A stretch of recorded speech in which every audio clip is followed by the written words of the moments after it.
What's up, YouTube? I'm Deron the Mastodon, and welcome to another episode of Respect to Six. And if this is your first time on the channel, be sure to check out the other episodes of Respect to Six. If you rock with the content and you want to see some more, go ahead and like the video, subscribe to the channel, hit that notification bell. In the description below will be the links to all my social media as well as my other YouTube page, Spicelation 616. Over there, I just do mostly rants, so if you like that type of content, go over there and check that out as well. As y'all see by the title, in this episode of Respect to Six, I will be installing the fuel injectors that I showed y'all in the previous episode, which I dropped like a month ago.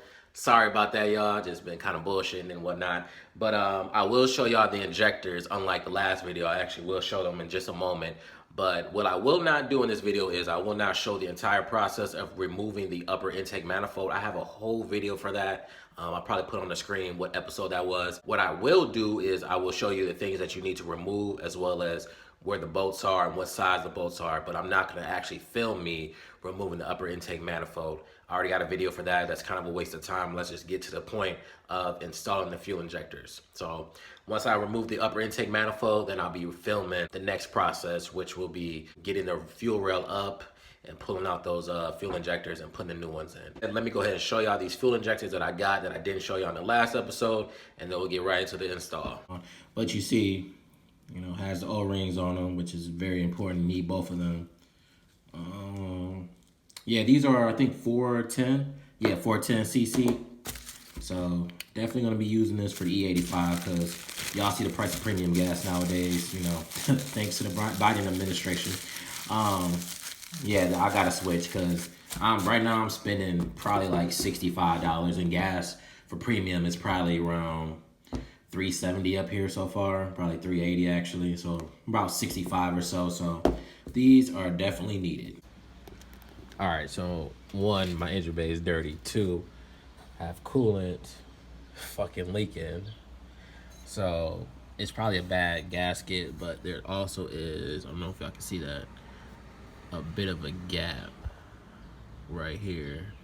So it could be because it's too tight up here and not tight enough down here too, but it's probably a little bit of both. So gotta have to address that problem soon too, but on to the video. So in order to get to these fuel injectors, you're gonna have to remove obviously your upper intake, but also your coder intake, at least this part of it, and your throttle body. Now there are 7, I believe 8mm bolts right here, right here, right here, that's 3, there's 4.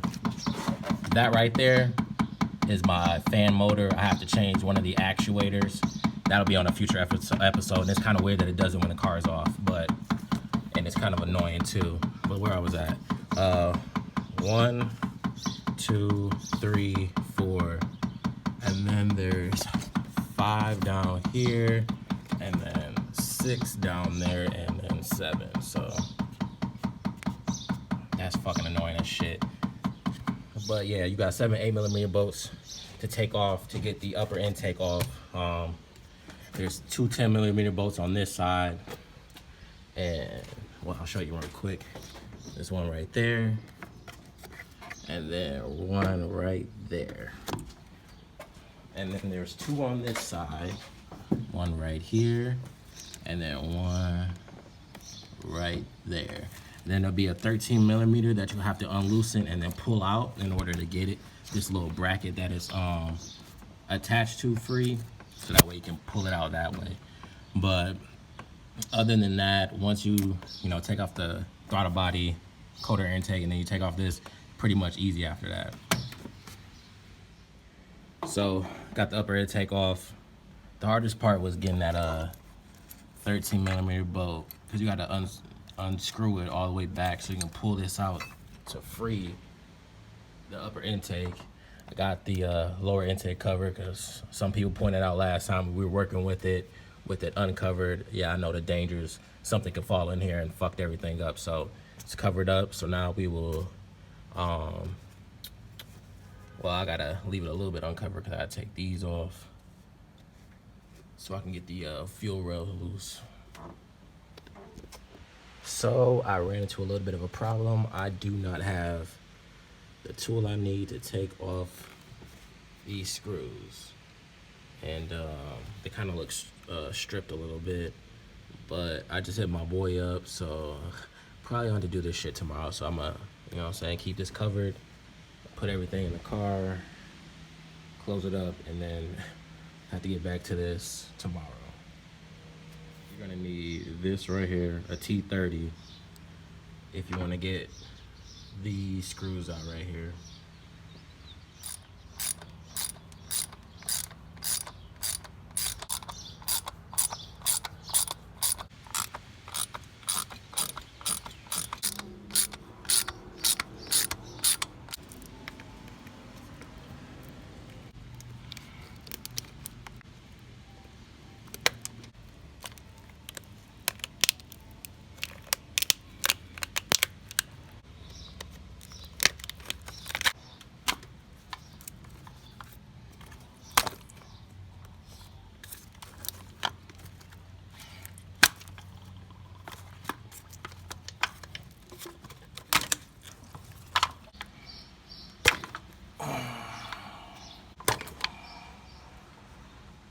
Alright, so I pretty much got, well, I gotta get that one off, but got the fuel rail off. You will probably have some O-rings in the inside, so you can just get like a screwdriver or something, or maybe some pliers and just pull those out.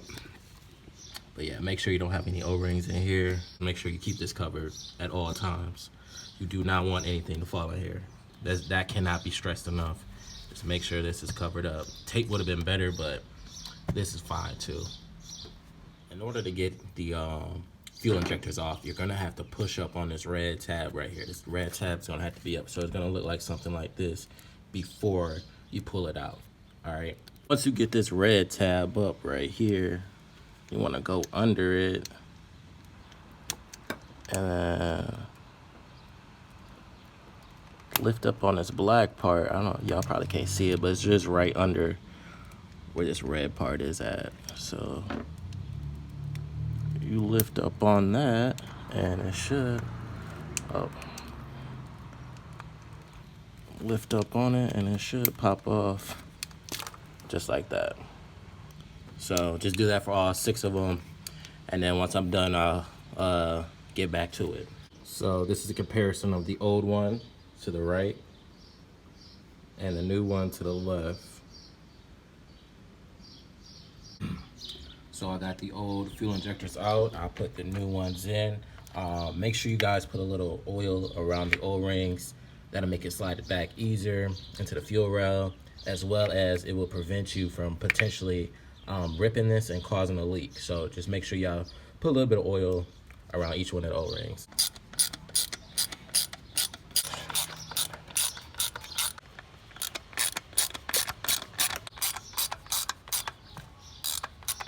Fuel injectors are installed.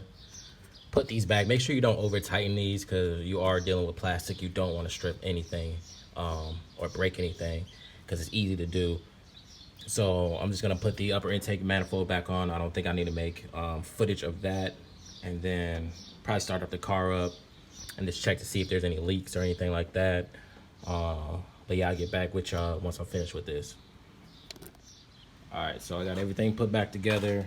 I ain't gonna lie, the only thing I did not do, because I forgot about it, was that 13mm bolt. I forgot to tighten that back up, but I mean, this bitch ain't moving anywhere, so I mean, it's all good. I ain't really tripping. So I'm gonna go ahead and start it up and let it run for a couple minutes and come back and check to see if any of the fuel injectors are leaking. So be right back. Got the car running. I'm gonna let it run for about 5 minutes, and then I'm gonna check on it. All right, y'all, been running for about 5 minutes now. Still don't see no leaks, no nothing. Everything seems to be pretty normal now. So, all right, y'all, I forgot to mention this now. If you get a check engine light pop on after you install the fuel injectors, the code or codes that you'll probably get are the P0175 and the P0172. Both of which are the same thing. It just means, obviously, both sides of the fuel rail either have not enough fuel going into it or too much air. So I'm probably gonna have to clean the MAF sensor or MAF sensor, whatever, and then see what happens after that. But that, or you can clean the O2 sensor. It might be the O2 sensor, but I doubt that. It has to be the MAF sensor that's causing this code to go off. Are you in the mafia? Am I in a what?